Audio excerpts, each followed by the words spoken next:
for 2008. Remember, your campaign headquarters is Chicago's talk station, 890 AM WLS. So the United States Supreme Court seems poised to overturn a 30-year ban on guns in Washington, D.C. That will, I think, ultimately impact Chicago and communities all across America. As the United States Supreme Court weighed into this issue, which they have not done for many decades, they took, I think, 68 briefs from people who are well-versed in these topics, and one of them was from constitutional attorney and frequent commentator on this show, John Armour. John, welcome. It's a pleasure to be with you. Now, I remember you kind of angrily and in an editorial resigning from the Supreme Court, so how did you get a brief in there? Well, it isn't in my name. Oh, you wrote it and somebody else slipped it under the door. Absolutely. Because otherwise it would go boink, bounce. Yeah. All right. So we were going to talk yesterday, and then we got all backed up with how late Barack Obama with his speech and everything. And so it's changed a little. Now people are saying, I think based on some comments, especially from Justice Kennedy, who would be more considered to be a swing vote, that possibly this is going to go the way that Second Amendment enthusiasts and people who think we should be able to own a gun want it to go. Yes. Now, you don't read too much into the questioning that the judges make from the bench, because they play devil's advocate sometimes, and they ask a question that's the exact opposite of the way they are thinking and the way they ultimately rule. However, there was even encouragement from the questions from, believe it or not, Justice Ruth Bader Ginsburg. Now, you don't do more than merely a 5-4. It may be 6-3 or 7-2 in favor of an individual right guaranteed by the Constitution to own a gun for your own protection. Would it shock you to your shoes if Ruth Bader Ginsburg said the Second Amendment says an individual can own a gun? Well, yes, it would, but every now and then she writes a decision in which she does what a justice is always supposed to do, and that is follow the Constitution where it leads, and read the applicable sources, and then rule in favor of what the people who wrote the Constitution meant.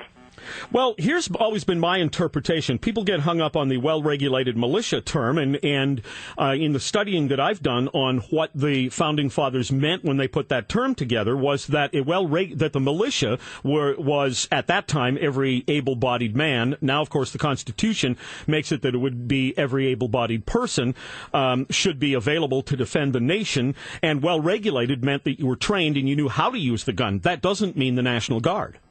That's exactly right.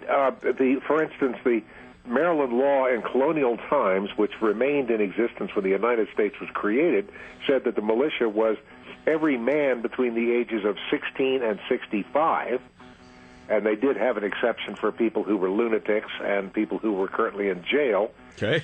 But you're right, if you can't discriminate between men and women, it would be every human being between the ages of 16 and 65, which is a quite different thing than the National Guard. It's the same as saying the adult population has a right to own a gun. Now, if the Supreme Court rules to uphold Washington, D.C.'s gun ban, then the status quo applies that we've had. Right. In the about a minute and a half that I have here, let's suppose they go the other way. How will that eventually, immediately, someday affect Chicago?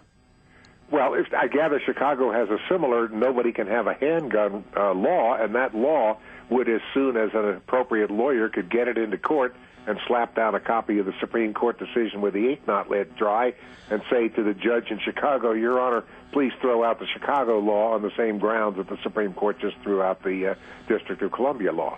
And that's simple. There must be people already kind of planning those pieces of paperwork. Oh, yes, I'm sure those lawsuits have already been drafted, and all they have to do is fill in the blanks as soon as the Supreme Court hands down its decision, and then bang, zoom, it happens. Why has it been so long since the Supreme Court has taken this issue up? It's a tremendously controversial issue in America. Well, it's had times before. The Emerson case, when it came up out of Texas, they should have taken that, and they ducked it. Remember, the Supreme Court takes 99.5% of all of its cases voluntarily, which means if it doesn't want to touch a case because it just considered as a hot potato, it simply says we won't take the case, and there's no appeal because that's it. They're the backstop, the last stop on the train. So what you're telling me is that in past iterations of the Supreme Court, they haven't had the courage to do it, and this court has. And when do we expect a decision?